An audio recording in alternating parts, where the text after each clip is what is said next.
안녕하세요. 메이크센스입니다. 이번 영상에서는 개발자 국비지원 학원을 선정할 때 고려해야 할 3가지를 말씀드리려고 합니다.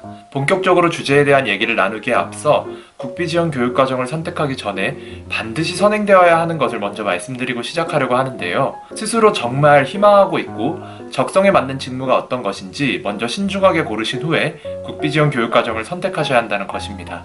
제가 들었던 교육과정의 꽤 많은 분들이 이 교육과정이 나에게 적합한지 또는 과정을 통해 배운 기술로 어떤 회사에 취직하고 어떤 직무로 발전해 나갈 수 있는지 깊이 고민하지 못하고 우선 곧장 참여가 가능한 교육과정에 신청해서 오셨는데요. 물론 하루하루가 소중하기에 시간을 최대한 앞당겨서 바로 신청할 수 있는 교육과정을 배우고 수료해서 취업하는 것도 중요하지만 교육과정 기간 중에 본인과 잘 맞지 않는다는 것을 느끼고 수업에 나오지 않는다거나 심지어 과정 내내 본인이 하고 싶은 다른 것을 하시는 분도 있었습니다. 비전공자이기 때문에 필요한 지식과 기술을 배우러 왔거나 전공을 했지만 부족한 부분이 있어서 이런 국비지원 교육을 받는 것인데 또다시 나에게 필요한 것을 배우지 못하고 시간을 보내게 되는 경우가 생길 수 있기 때문에 반드시 직무에 대한 고민을 깊이 하신 후에 적합한 교육과정을 선택하시기를 바랍니다. 그러면 이제 본론으로 돌아와 직무에 대한 고민을 마치고 교육과정을 선택하신 이후에 비슷한 교육과정을 가진 많은 국비지원 학원 중에서 어떤 학원을 선택하면 좋을지 고민하시는 분들을 위해 제가 직접 교육과정을 수료하면서 느낀 기준 3가지를 나누어 보도록 하겠습니다. 첫 번째, 그 학원과 연계된 회사가 어떤 회사들이 있는지 알아보는 것이 중요합니다. 이 부분은 학원의 소개 페이지나 문의 전화를 통해서 알아볼 수도 있고 졸업생들의 후기를 훑어보는 것으로도 알 수 있을 텐데요. 교육과정을 듣다 보면 인력을 채용하기 위해서 기업의 담당자가 방문해서 회사 소개를 하는 시간을 가지기도 하고 학원에서 연계된 기업에 수강생을 추천해서 면접의 기회를 주기도 하는데요. 연계된 회사가 많을수록 당연히 이런 기회가 많이 주어질 것이고 이왕이면 탄탄한 회사가 많이 갖춰져 있는 곳일수록 좋겠죠. 특히 졸업생의 후기는 실제 취업 사례를 확인해 볼 수 있는 방법이니까 한 번쯤은 꼭 읽어보시는 것을 추천드립니다. 만약 후기 중에 강사분에 대한 얘기가 있다면 자세히 읽어보는 것이 좋은데요. 실제 현업에서 10년 이상 근무하시고 강사로 전환하신 분들이 계신 경우에는 그분들의 실력이 좋은 것뿐만 아니라 실무에 대한 얘기를 많이 들을 수 있고 무엇보다 강사분께서 직접 알고 계시는 회사의 담당자에게 채용을 추천해 주시기도 하더라고요. 실제로 취업이나 이직에 있어 인맥이란 요소는 정말 중요하게 작용하는 것입니다. 그렇기에 취업 전부터 국비지원 교육을 통해 인맥을 쌓을 수 있다면 앞으로의 커리어에 긍정적인 플러스 요인이 될 수 있기 때문에 학원에 연계된 회사들을 알아보시고 가능하다면 강사분에 대한 내용도 꼭 함께 확인해 보시는 것이 좋습니다. 두 번째, 교육과정 중에 프로젝트를 얼마나 진행해 볼 수 있는지 확인하는 것입니다. 교육과정 중에도 그렇고 지금 실무를 하면서도 느끼는 것이지만 결국 나에게 남는 것은 프로젝트입니다.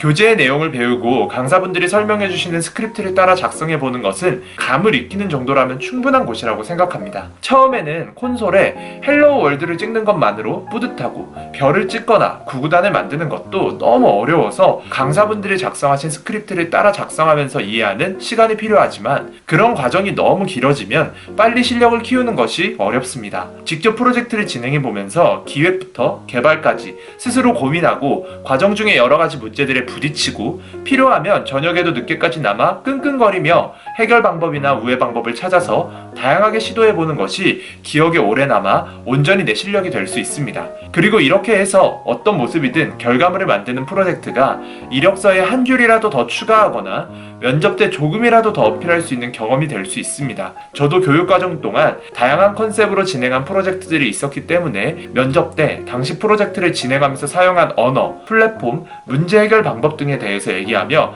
면접관분의 질문에 답을 할 수 있었고 기술적인 부분들에 대한 대화를 나누기 시작하면서 좋은 결과를 얻을 수 있었습니다. 국비지원 학원을 선택할 때 고려하셔야 하는 마지막 3번째 기준은 교육과정의 기간입니다. 너무 길게 짜여진 교육과정은 정말 필요한 것만 빠르게 습득하고 취업 전에 프로젝트를 다양하게 진행하는 것이 어려울 수 있습니다. 교육과정이 맞춰갈 때쯤부터 본격적으로 서류를 넣고 면접을 보는 기간이 잡히는데 교육과정이 길수록 이 기간이 뒤로 미뤄질 수 있는 것이죠.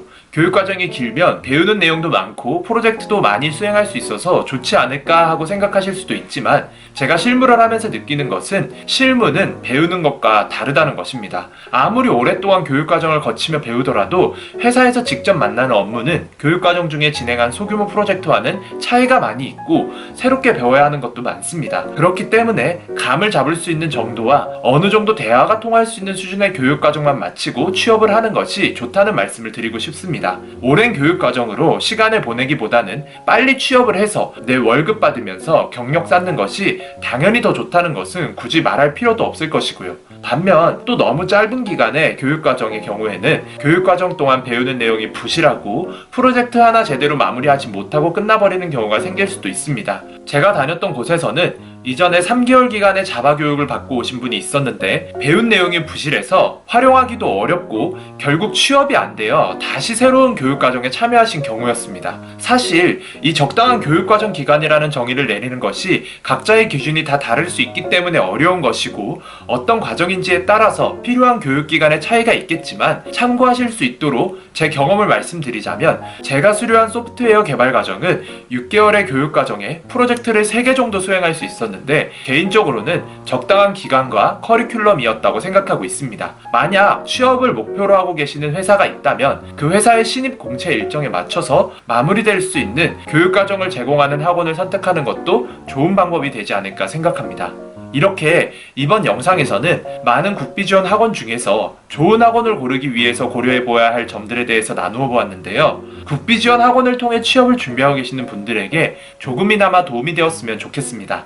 영상을 끝까지 시청해주셔서 감사드리며 오늘도 좋은 일만 가득한 하루 보내시기를 바랍니다. 이상으로 메이크센스였습니다.